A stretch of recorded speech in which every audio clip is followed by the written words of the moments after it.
Ya, ini yang saya kebimbangan. Pelaksanaan kalau kita lihat, yaitu berbagai rancangan Pen Borneo. Dah 5 Perdana Menteri dah. Tak siap-siap. Bakalan air dah berbilion duit dah. Masuk mahkamah, sebut nama, berapa ada air, tapi tak boleh jual. Kalau dibeli daripada orang kampung, beli daripada swasta, boleh dapat air. Dari jabatan air, tak dapat.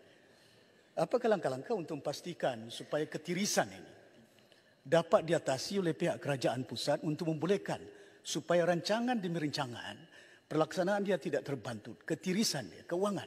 Bayangkan Pen Borneo dibanding dengan Sarawak, Pen Borneo dah hampir siap dah. Dah siap dah. Tapi di Sabah ni 5 Perdana Menteri dah. Okey. Dan perkara ini saya bimbang. Ini kena Yang Amat Berhormat pun nyatakan tentang bagaimana untuk mengatasi bukan hanya pembangunan dapat kita percepatkan, khususnya asas. Tapi di samping itu juga dari segi ketirisan, penyalahgunaan. Dah banyak kes dah, jabatan air beratus juta di jabatan, tak pernah berlaku di dunia. Tapi apa tindakan pihak kerajaan yang 100 lebih juta duit? Kemana duit ni? Baik. Terima kasih banyak. Terima kasih. Terima kasih.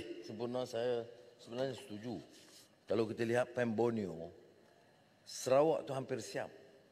Sabah itu amat perlahan. Di antara tugas TPM 2 adalah untuk menyegerakan.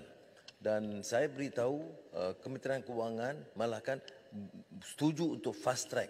Asalkan ada proses pre-queue, tender, maka kita lakukan fast track. Terutama di kawasan Sabah. Saya tepat kerana Pen Borneo ini dah puluh tahun ya, tertangguh. Dan peruntukan ada. Jadi oleh kerana kita ada janji kepada rakyat Sabah dan Sarawak, tidak ada alasan untuk kita lengahkan.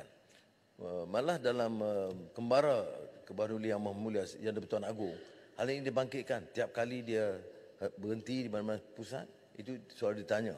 Pertama, soal Pen Borneo lebih bermasalah di Sabah. Keduanya jalan-jalan yang teruk. Kadang-kadang peruntukan disampaikan tetapi kelewatan dalam pelaksanaan.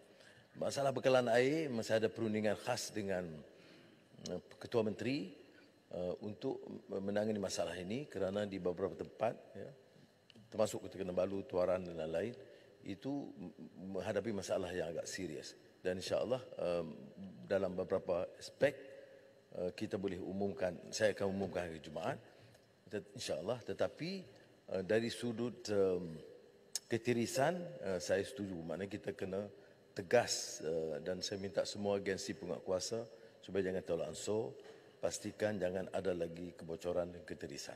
Terima kasih.